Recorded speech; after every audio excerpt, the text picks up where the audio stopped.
बिस्मिल्लाहिर्रहमानिर्रहीम। अस्सलाम वालेकुम, वेलकम टू माय चैनल। तो दोस्तों, आज मैं आपके साथ बहुत ही चटपटा चना पुलाव की रेसिपी शेयर करूंगा, जिसको खाने के लिए ना ही रायता ना ही चटनी की जरूरत पड़ेगी। बिल्कुल देगी स्टाइल में बना हुआ ये चना पुलाव, जिसका एक एक चावल बिल्कुल खिला और खुशबूदार चना पुलाव आपको घर में बहुत ही आसानी से बना लेंगे। तो चलिए इसको बनाना शुरू करते हैं। तो यहां पर हम सबसे पहले 3/4 कप ऑयल का ऐड कर लेंगे और इसमें मैंने एक बड़े साइज का प्याज लिया, उसको बारीक लंबा काट लिया। तो प्याज को ऐड करने के बाद हम इसको गोल्डन करके निकाल लेंगे। यहां पर मैंने इसको गोल्डन कर लिया, इसको निकाल लिया।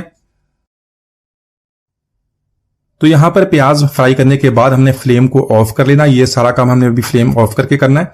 तो यहां पर मैंने 3 मीडियम साइज के टमाटर लिए हैं, इसको बारीक लंबा काट लें। ये इसके अंदर ऐड कर लेंगे। 4 से 5 सब्जी मिर्च लिया, उसको कूट लिया, उसका पेस्ट बना लिया, वो भी इसके अंदर ऐड करेंगे। और साथ में 2 टेबल स्पून लहसुन अदरक का पेस्ट इसके अंदर शामिल कर लेंगे। तो यहां पर 1 टेबल स्पून सौंफ का पाउडर ऐड कर लेंगे और साथ में 2 टेबल स्पून धनिया पाउडर का, और साथ में इसके अलावा कुछ मसाले ऐड करेंगे। तो मसालों में यहां पर हमने लिए तेजपात, साथ में 1 टीस्पून सफेद जीरा, 3 सब्जी इलायची हैं, गोल काली मिर्च 8 से 10 हैं, 2 काली बड़ी इलायची, दालचीनी का टुकड़ा, 2 बादियान के फूल और 8 से 10 लौंग ले लेंगे। ये इसके अंदर ऐड कर लेंगे। तो यहां पर लेंगे 1 टीस्पून जीरा पाउडर और साथ में लेंगे 5 से 6 खुश्क आलू बुखारा।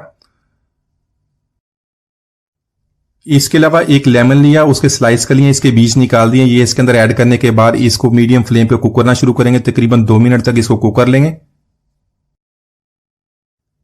साथ में 1 टेबल स्पून नमक ऐड कर लेंगे। इसको अच्छी तरह मिक्स करने के बाद इसको कवर करेंगे तकरीबन 5 मिनट तक मीडियम टू लो फ्लेम पे, ताकि टमाटर हमारे सॉफ्ट हो जाए।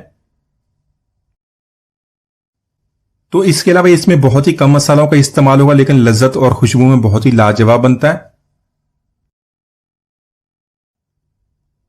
तो यहां पर टमाटरों को हमने सॉफ्ट कर लिया है, इसको मिक्स करेंगे और इसमें 2 चिकन क्यूब्स के ऐड कर लेंगे और साथ में 1/2 कप दही का।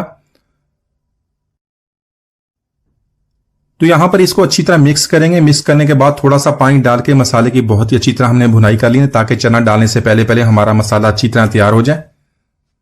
तो जब अब मसाला इसको अच्छी तरह तैयार करके चना ऐड करेंगे तो हमारा चना बहुत ही अच्छी तरह बनेगा। चना बिल्कुल टूटेगा नहीं, उसका छिलका भी नहीं उतरेगा। जो टेस्टी पुलाव हमारा बनेगा बहुत ही दिखने में खूबसूरत लगेगा।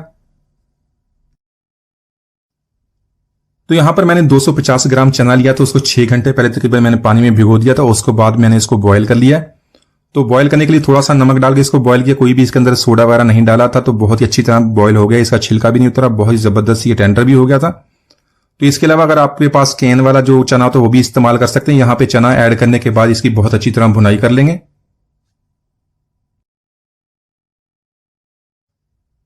तो यहां पर चने की हमने अच्छी तरह भुनाई कर ली है। इसमें हमने पानी ऐड करना है।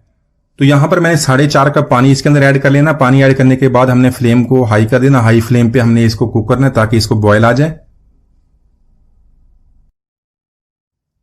तो यहां पर 2.5 कप मैंने चावल के लिए बासमती चावल है। इसको मैंने आधा घंटा पहले पानी में भिगो दिया था। अच्छी तरह इसको पहले आपने धो लेना, बाद में पानी में भिगो दिया इसको आधे घंटे के लिए। तो यहां पर इसको हाई फ्लेम पे कुक करेंगे, ताकि जो इसका पानी ड्राई हो जाए। साथ में हमने इसका नमक भी चेक कर लेना। अगर आपके पास नमक कम है तो इसको थोड़ा सा और ऐड करके इसको आप बराबर कर लें। तो यहां पर देख लें पानी ड्राई हो गया। एक दफा इसको हल्की हाथों से मिक्स कर लेंगे। तो यहां पर चावल को दम से लगाने के पहले इसी के ऊपर जो हमने प्याज को फ्राई किया था वो ऐड कर लेंगे। साथ में बारीक कटा हुआ सब्ज धनिया और सब्ज पुदीना। 8 से 10 हमने इसके अंदर सब्ज मिर्ची लेनी है, उसको कट लगा के इसके अंदर ऐड कर लेंगे। 1/4 टीस्पून केवड़ा बटर का और 2 टेबल स्पून देसी घी का मेल्ट करके इसके ऊपर डालेंगे। उससे चावल हमारे बहुत ही खिले खिले बनेंगे।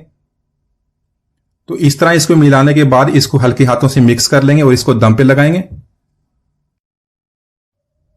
तो यहां पर जो आपने मिक्सिंग करनी है बहुत ही हल्के हाथों से इसको मिक्स करना है, ताकि जो चावल है हमारे टूट ना जाए। और उसके बाद इसको कवर कर देंगे। लो फ्लेम पे इसको दम लगाएं तकरीबन 15 से 20 मिनट तक। यहां पर 20 मिनट के बाद इसको खोलेंगे। इसको 5 मिनट के लिए छोड़ देंगे, चाहे चावल हमारे अच्छी तरह सेट हो जाए। बाद में इसको हल्के हाथों से मिक्स कर लेंगे। तो आप इस रेसिपी को बासमती राइस के अलावा सेला राइस में भी बना सकते हैं। दोनों तरह आपके चावल बहुत ही खिले खिले बनेंगे, बहुत ही मजेदार बनेंगे।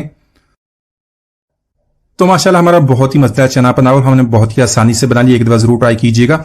उम्मीद है आज की रेसिपी आपको पसंद आई होगी। मिलती है, इजाजत दीजिए। अल्लाह हाफिज।